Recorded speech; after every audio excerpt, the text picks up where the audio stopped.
When our intentions are good, it's hard to appreciate how we could have had such a negative impact on someone else. It's equally challenging to navigate a tough conversation when someone else's words or actions have wronged us, even if that's not what they intended. In this episode, how we can all shift just a bit to help our difficult conversations go better. This is Coaching for Leaders, episode 655. Produced by Innovate Learning, maximizing human potential. Greetings to you from Orange County, California. This is Coaching for Leaders, and I'm your host, Dave Stachowiak. Leaders aren't born, they're made. And this weekly show helps you discover leadership wisdom through insightful conversations. Oh, conversations are so critical to leaders and the work that we do in being able to help make the world a bit better place, to help to develop people and move our organizations forward. And of course, they also come with their challenges. Difficult conversations are the place where leaders land often in their work, and so important for us to be able to get better at having the most difficult conversations so those go just a bit better, just a bit easier, and help us hopefully to get to a place where both parties are doing better and help us all move forward. I'm so glad today to welcome back a guest who's absolutely an expert at helping all of us navigate difficult conversations. I'm so pleased to have Sheila Heen back on the show. She's the Thaddeus R. Beal Professor of Practice at Harvard Law School, a deputy director for the Harvard Negotiation Project, and a founder of Triad Consulting Group. She often works with executive teams to engage conflict productively, repair working relationships, and implement change in complex organizations. She has published articles in the New York Times and the Harvard Business Review, and appeared on Oprah, CNBC's Power Lunch, and NPR. She is co-author, along with Douglas Stone, of the New York Times bestseller Thanks for the Feedback, and also now, in its third edition, co-author with Douglas Stone and Bruce Patton of the iconic bestseller Difficult Conversations: How to Discuss What Matters Most. Sheila, welcome back to the show. I am so delighted to be here. Thanks for having me back. I picked up Difficult Conversations. I know it was at least 20 years ago. Maybe it was right after it published. And I read it, and the message that I still remember all these years later, and now coming back to, is that intent does not equal impact. And how often we struggle with that in our difficult conversations, don't we? Oh my gosh, it is so central to the stories that we tell about the conflicts that we're in with other people. Because as human beings, we care a lot, not only about our own point of view, but especially about how in the world could this other person disagree with us? And why are they being so difficult? It's like we need to understand other people in order to understand the conflict and in order to understand ourselves.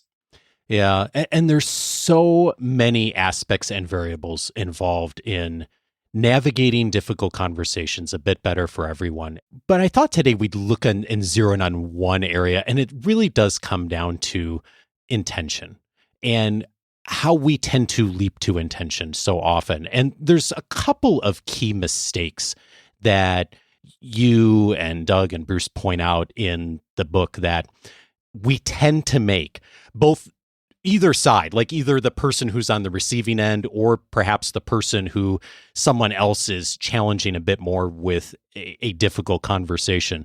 And one of the mistakes that we make is we assume that we know the other party's intentions. You write, much of the first mistake can be traced to one basic error. We make an attribution about another person's intentions based on the impact of their actions on us. We feel hurt, therefore they intended to hurt us. We feel slighted, therefore they meant to slight us. Our thinking is so automatic that we aren't even aware that our interpretation is only an assumption, or put another way, a guess. We're so taken in by our story that we can't imagine how the other person could have intended anything else. Sometimes our guesses are right. Often they aren't. And I read that and I think, like, so true. I catch myself doing this all the time, as much as I should know better. 20 years ago, I even read this book and thought about it. And we just tend to assume the worst a lot of the times, don't we? I think we do. And particularly as a relationship phrase, right? As we over time are more and more hurt or frustrated by each other, we'll leap quicker, right? We'll start to assume the worst about the other person because we're so hurt, right? Or because we're so frustrated. And I mean, that's the rub, right? Other people's intentions are invisible to us. And so we're left to guess. And sometimes when people come to me to talk about, oh, let me tell you about this conflict. I mean, I really could use some help with it. What leads the story is, first of all, let me just tell you what kind of person this is. Because once they establish that explains everything else in the story.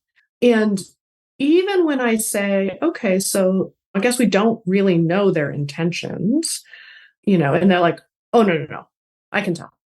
Because I have lots of confirming evidence about their intentions. And by the way, you could be right. And often if we push ourselves to think, well, what's the worst story I could tell about why they're doing what they're doing? And then I ask myself, is there a positive story I could tell that they're trying to accomplish something positive? I can sometimes come up with that. And certainly then if I ask a third question is, what would be a neutral story? Meaning they're not really being strategic or purposive. We would use the made-up word purposive. They don't have a particular purpose. They're just preoccupied with other things. So they're not paying attention to the fact that they left us off the meeting invite or they, once again, interrupted us in a meeting. So often we can come up with a neutral story that we're just not as big a fixture in their awareness as we think we should be. Yeah. And so often we just feel like the world should revolve around us, and we think every action is a commentary on us, good or bad. And sometimes it is, right? But more often than not, we have made up a story in our minds that often shines us in a positive light and the other person not so much. And then it becomes self-fulfilling too. All of a sudden we start telling ourselves these stories and we change our actions, and it's a downward spiral. I think that's right. And in addition to that, even if you're right about their intentions, the fastest way to make a conversation even more difficult is to tell someone else that you know why they're doing what they're doing. So if you assert that you know what their intentions, motivations, or character is, they're going to be quick to defend themselves. And so it's actually not helping. So we should just name the reality, which is, look, I don't know whether you were aware of this, or even my guess is you probably didn't intend it. And I want to describe a little bit the impact it had on me, or the impact I worry that it had on the team or the project, because it's really the impact that is the topic that is most important to raise. It's the impact that's motivating you to feel like there's a conversation to be had. And so in a lot of ways, when we get sucked into asserting other people's intentions, that's what they're going to jump to talk about. And it's not the real topic that is most important to us. It's a distraction. So you can make them more open to hearing what you have to say by just acknowledging that you don't know, and maybe they didn't mean it at all. And here's what I want to raise with you, because that's what we're trying to actually address and understand and hopefully improve. Which leads a bit to the second mistake around intentions. And you say it's assuming good intentions erase bad impact. And the warning in the book is protesting our good intentions is costly. And you point out that it's often challenging because we change the topic of the conversation when we do that. How does it change the topic? Yeah. So you're raising that, of course, when we reverse the roles, right, and we've done something that has frustrated or upset someone else, we are so quick to explain that we had the best of intentions, because we are, right. Talk about the world revolving around us. We are the heroes in our own stories. Our experience of the world is that it revolves around us because we don't know what anybody else is doing. We're preoccupied with the world that we're in. So I think that what's funny is that when someone else is raising, you said this thing in the meeting that I really felt put me on the spot or undermined what I was saying, where our brain goes is straight to, no, what I'm aware of were the reasons why I did that. And I wasn't trying to put you on the spot at all. I was actually trying to underline the importance of the work that you were doing. And now that I have explained my good intentions for that behavior or that joke that I told that really I wasn't intending to be offensive. I was just trying to put everyone at ease. Well, now that I've explained my good intentions, it should erase or sanitize the bad impact. Like now you don't have to be upset anymore. And that's just not the way the person on the receiving end experiences it. Yeah, and you've changed the topic of the conversation to be about what I intended, what I meant, and you've missed the point, right? The point of the conversation is that it had this impact on this person regardless of the intent. And I really appreciate one of the examples you mentioned in the book is employees at an organization who feel like senior leadership is not very representative of diversity in their organization. And the tendency for a lot of senior leaders when they hear a complaint like that is to say, oh, well, we have good intentions. And often they do have good intentions, right? But it doesn't change the fact that there's not diversity in senior leadership, right? The impact is the same regardless of the intention. Yes, intention matters, but the impact's still there. And that's really the point. Right. That's the point that the person is trying to raise, which is the impact. And so that was really well described, that these two things, intention and impact, often get conflated when actually they are two different topics. We can talk about why we did what we did and what efforts we've made to recruit and promote inclusion, et cetera. Or we can talk about a separate topic, which is where do we stand? And what is the actual impact of what we've been trying to do? And I think that's the thing that really helped me the most, was just crystallizing in my own head that people with good intentions, well-intended people, have bad impacts all the time. And we have to talk about both sides of that, but they actually need to be held as separate and equally important. And we need to talk about them so that we're each talking about the same thing rather than jumping back and forth between them and wrestling over which one is more important. Yeah. And there's a part of the invitation I'm hearing here is to be, whether the other party is or not, really conscious in yourself of what are we talking about? Are we having a conversation right now about impact? Are we having a conversation about intention? And being more mindful of that, at least on our side, because if you don't, and you're changing the topic, people feel really dismissed and unheard. Totally dismissed and unheard. And I think I think that move to explain our efforts and good intentions, that move itself is well intended. And yet the impact of it is that it makes the person who raised something important to them feel completely ignored and dismissed. Because now we're no longer talking about the concern that you raised. We're talking about why I'm a good person still, or why leadership is really doing a good job, which is not what they wanted this conversation to be about. And so there's been a little bit of a tip toward, look, intentions don't matter at all. The point is the impact, and that's what we need to be talking about. And I think that comes from the frustration of people feeling like they're raising things in organizations and not being heard. I'll make a case that I think that intentions do still matter. They certainly matter to the people who want to explain themselves, which is okay. You can share your intentions as long as you're also taking full responsibility for the impact and not using your own intentions to knock the topic of the impact off the table in a frustrating way, the way that we're just describing. But the other reason that intentions are at some stage important to talk about is that it helps me understand what kind of problem we have. In other words, if you interrupted in the meeting because you wanted everybody to have good information, or because you didn't know that saying that at that point would be dismissive or had implications because of the history here. If you didn't know, that's just a different problem than if you knew, but actually did want to shut someone down, right? And so it just understanding someone else's intentions, which you can never prove their intentions. You have to decide whether they're in touch with their own intentions. But it at least helps me understand which kind of problem do we have, and that might guide us to, all right, so what do we want to do next? Yeah. And the good news is we can do better. I appreciate the definition at the very beginning of the book of what is a difficult conversation.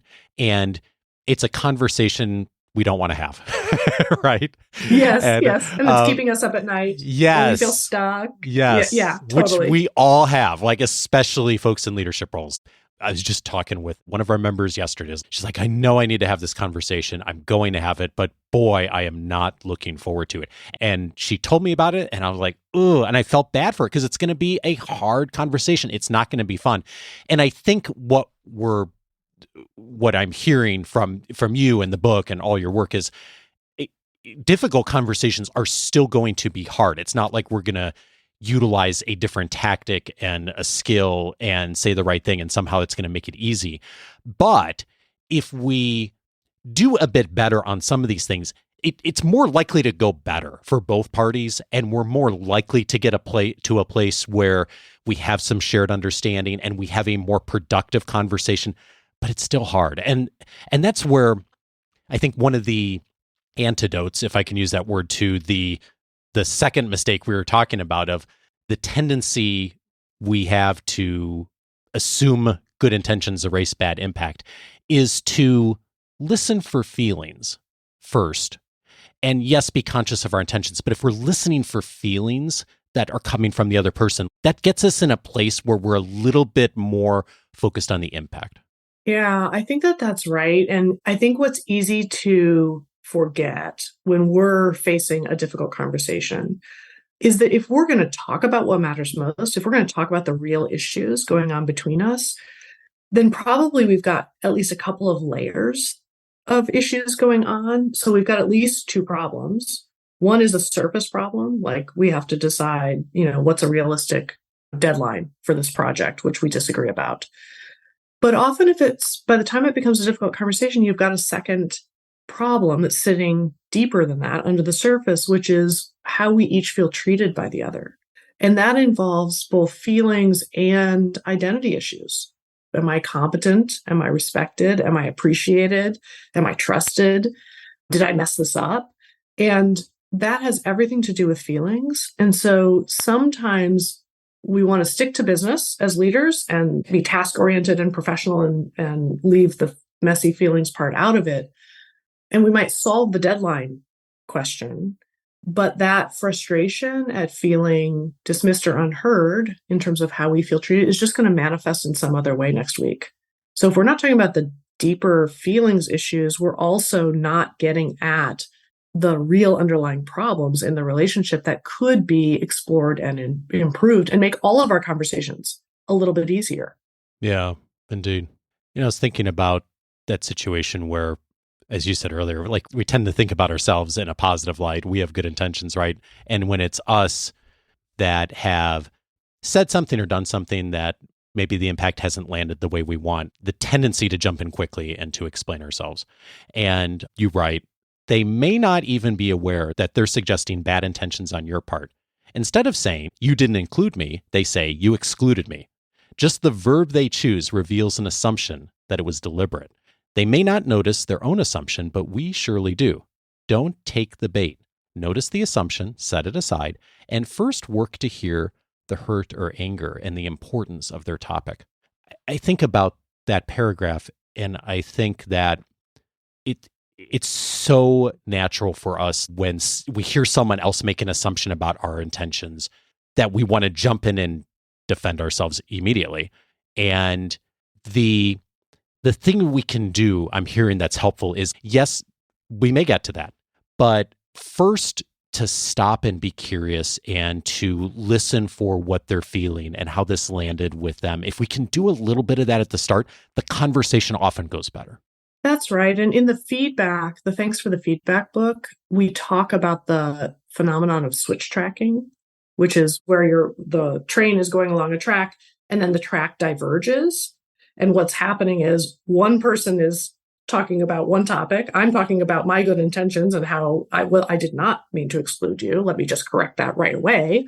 While the other person is still on their own track of what they're trying to raise as the most important topic, which is the impact. The other thing that I think might be useful just to name is the extent to which in any conversation, it's almost like we're in a little play. And the other person in raising something with us, something we've done that has had a bad impact or that they're concerned about in the business, when they describe the bad impact that we had, and especially if they imply that we had bad intentions, we're basically being cast as the villain in this play. And so they're basically saying, hi, let's have a conversation. In this little conversational play, I am the hero who is raising an important issue, or I am the victim who you victimized. But either way, you are the villain. Would you like to have that conversation? And we're like, oh, no. You have miscast me. Let me explain how I am actually the hero here. And you are either not victimized or it's your own fault and you're the villain by implication, because those are the three roles available to us. Yeah. And it's almost like we can't wait to recast ourselves. When in fact, as you point out, part of having difficult conversations is having the patience to note something and to be able to stick with what's important to them and to understand their perspective, even as we disagree with it or we are having reactions to it, but to really work to stay curious and to hear it, knowing that maybe it doesn't come up in Act 1, but sometime in Act 2, we'll have a chance to say, by the way, I'm really glad you raised this. I guess it was much more upsetting than I thought it was. And so I'm so glad that you came to talk to me about it. This is a bigger problem than I understood. But since you're customer facing, this is really helpful for me to know. And by the way, let me say, I actually didn't exclude you on purpose. I'm sort of horrified by the fact that you were excluded. So I just wanted to clarify that so that you know that it's not that I was trying to do that.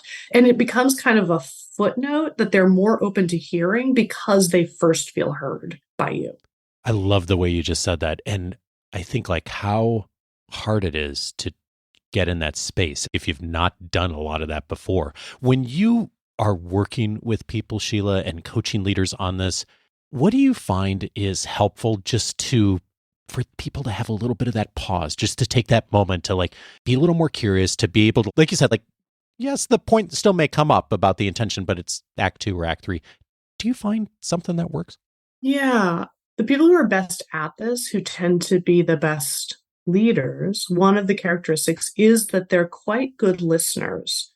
And I think that part of it is a shift in stance from assuming that a conversation is about figuring out who's right, and I better get my points in early because we're in an advocacy system, and whoever talks more or louder is the one who's quote unquote controlling the conversation and is likely to quote unquote win the conversation.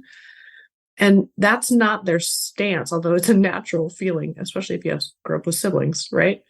That competition feeling, and we learn to debate in school and et cetera. But those leaders have made a shift in their head where it's not about explaining why I'm right. It's about, first, I need to understand why we see it differently. Or first, I need to understand what can you see that I can't see? Because as a leader, I need to understand that. I may or may not agree with it at the end of the day, and I'll share with you sort of where I come out on it or my perspective and information I have that you often don't have access to. But there's time for that. We'll get there. So I don't need to assert it right away. I can instead stay in a place of curiosity because I actually shouldn't know what I think at the end of the day until this person's trying to give me more information that I need to then metabolize and then figure out what to integrate into my view. And my view may or may not change. That's okay. But we have to have the conversation before I know whether my view changes. Yeah. Oh, so well said. You know, as you were saying that, I was thinking about the other side of this too. We talked about that first mistake, that when someone has wronged us, assuming we know the other party's intentions. And there are some ways to do better with that too, when it's us feeling like we're wronged. And I was thinking about a situation that I was thinking like, when did this happen to me? And this is years ago now, Sheila, which is helpful because I can look at it much more objectively than I would have at the time. But I worked for Dale Carnegie for many, many years. And at one point, our office moved locations and everyone was getting assigned new offices and in the new location. And the culture of our office, we were a sales organization. So a lot of us were charged with sales and numbers and everything around the culture of the office was built around your title, your office, all of that was built around kind of like how much money you brought in for the business, which is not good or bad. It's just what it was. And so we all got to make requests for what offices we wanted at this new facility. And we got the tour and the whole bit. And there was like this perfect office. I was like, ooh, I want this one. And at the time, I was the top person. And so it didn't even occur to me that I wouldn't have gotten that office. And then I found out later on, I didn't get the office and someone else got it.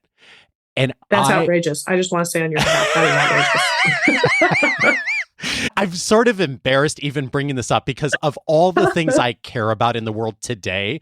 This is so like, if it was happening today, I wouldn't have even given it a second thought. But at the time, and when we get an organization where like hierarchy and numbers and position and title become really important as far as what that signifies, I was so angry. I remember being more upset about that than I think I was ever about any professional situation that happened. And it seems so silly, but I attributed the intent of all the other parties to I'm not, and it comes back to my identity. I'm not valued anymore. No one cares about my contributions, all those things. And I look back now and I realize like none of that was true. Actually, it had nothing to do with me at the end. And I ended up having a conversation with my boss about it at the time because I was really mad and it totally took him off guard. And so I was thinking it might be fun to look at that through the lens of like, because you invite us to ask ourselves 3 questions. What are 3 questions that if we spend a little bit of time with can actually help us to understand a little bit more and to separate some of the intent and impact. And it might be, maybe that's useful to do with this situation. Did you learn why they had made the office assignments that they had? Yeah. What happened is one of my colleagues was just really, really passionate about wanting a certain office and no one else said anything. And so our boss at the time was like, okay, whatever. Yeah. Who cares? Yeah. And so I think about feel that strongly about it. Yeah. So the intent was just to make this person happy. And it sounds like it wasn't visible to him that it would make anybody else unhappy. Well, and why would it have been? I think about the first question that you invite us to ask is, what did the other person actually say or do? And in this case, nothing. Well, you're also raising that you had unwittingly contributed, unwittingly meaning unintentionally, contributed to the outcome by not sharing how strongly you felt about it. It sounds like. Is that true? Oh, for sure. And one, it didn't occur to me that it would ever be an issue. But secondly is I didn't want to admit that it mattered to me.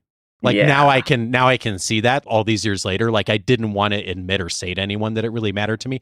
And I had a colleague who it also really mattered to and was much more vocal about it. But it's funny now looking back and thinking about this question, what did the other person say or do? It wasn't about me at all. There wasn't even a thought about me in the process. And yet the impact was like, it makes me feel angry just thinking about it. It's been like 15 years. Oh my goodness. Oh, I so relate to that. Well, and the other thing that I am really appreciating about this example is that your boss also, like the status that came with the office or whatever meaning, right, it had for you was just not on his radar screen at all. It wasn't the meaning he made out of it. Yeah. And so I think that the question of what do we each care about and what meaning do we make out of particular decisions and outcomes are so different that without a conversation, you would have just gone on to continue to resent it and feel underappreciated. And he would be completely clueless as to why you were suddenly checked out. Yeah, exactly. And which goes to the second question, what's the impact on me? So no one would have even known, but it would have had a huge impact on me of just my thoughts and feelings about it. And then I think about the third question, based on this impact, what assumption am I making about what the other person intended? And I made all kinds of assumptions. I was like, what they were thinking, why they excluded me, the whole thing. And it turned out none of that was true. And it just was one of those things like, whatever. No one really ever even thought about it as a thing. And so once you realized that there was no intent behind it, did it change your feelings? Did it change the impact on you? Yeah. Yeah. It still hurt.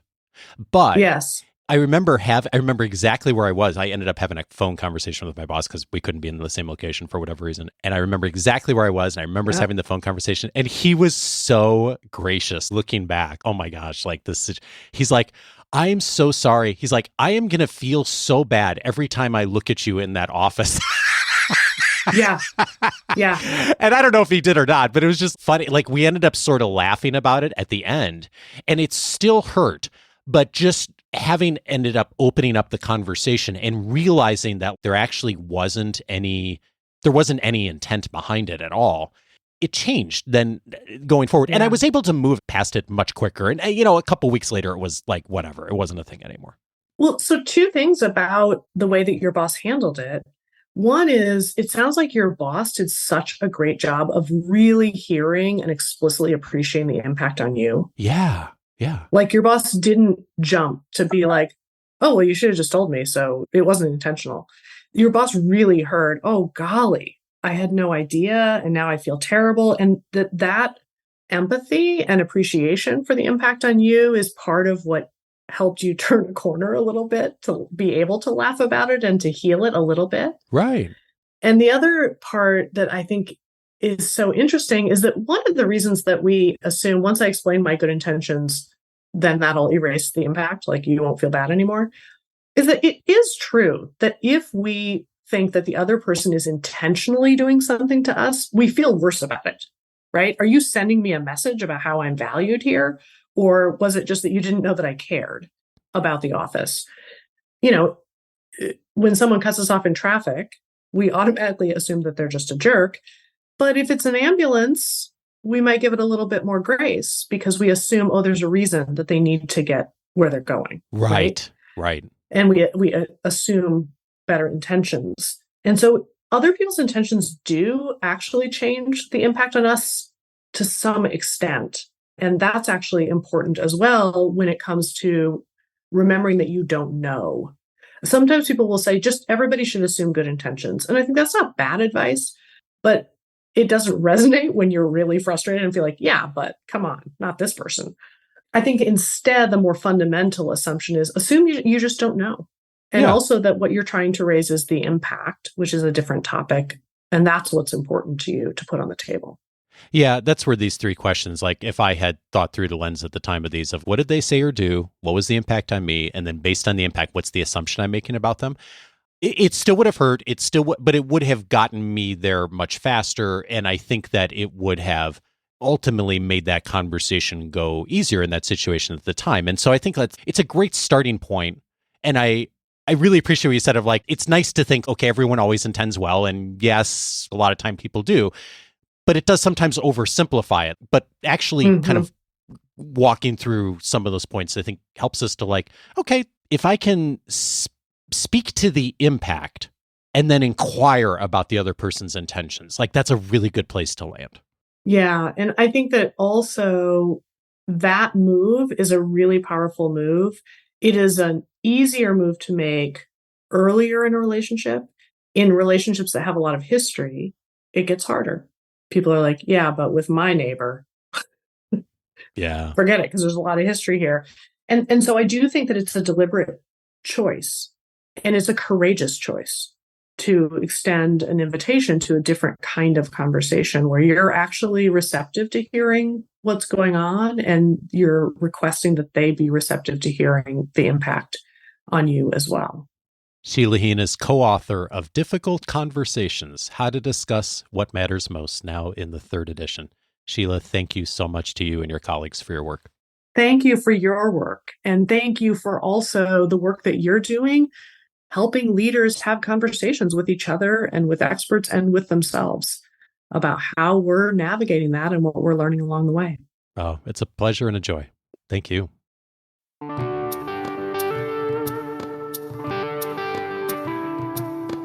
If this conversation was helpful to you, a few related episodes I'd recommend. One of them is the previous time Sheila was on the show, way back on episode 143, How to Get Way Better at Accepting Feedback. We featured her wisdom from her book, Thanks for the Feedback.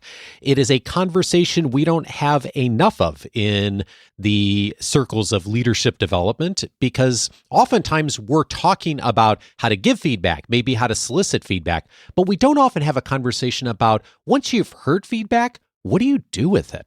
That episode is a deep dive into how do you actually process what you've heard, what's useful, what's not, what are the things you do with it once you've heard it. Episode 143, a lot more on that from Sheila. I think a great compliment to this conversation. Also a great compliment is episode 594, How to Begin Difficult Conversations About Race. Kwame Christian was my guest on that episode. We talked about his book on handling difficult situations, especially related to race. And Kwame and I talked about how do you start those conversations. Now, really helpful to you if you're specifically thinking about starting a conversation about race that needs to be addressed in your organization. That is a great model for it. But even more broadly, we talked about the key principles for starting any difficult conversation. And oftentimes, I find at least, the hardest part is the getting started. And Kwame and I in that conversation really went into detail on what is the first 15 to 30 seconds of a difficult conversation sound like? How do you actually get it started? Whether it's about race or something else that's challenging to discuss, that is a really useful starting point. Episode 594 for that. And then finally, of course, I'd recommend also the work of Amy Gallo on episode 595, How to Deal with Passive-Aggressive People.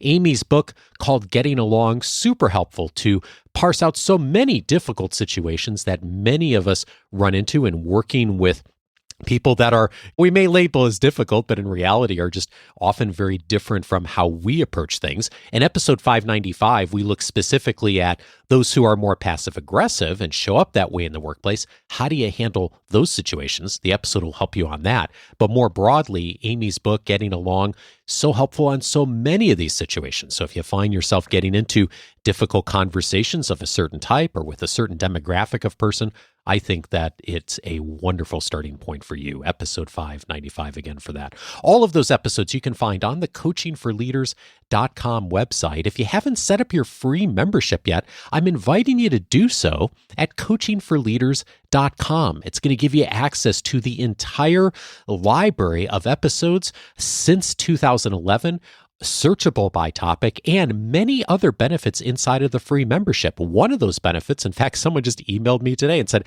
I've been getting the weekly update on email because one of my colleagues has been sending it along. How do I get that weekly update from you on email? You can actually just set up your free membership. You'll start getting the weekly update each week. That is a great place to be able to dive in further on the episode because all the links, the resources, each week's episode are there. In addition, I am constantly finding articles, resources, other podcast episodes, TED Talks, videos, things that I think will be helpful to you in your leadership development.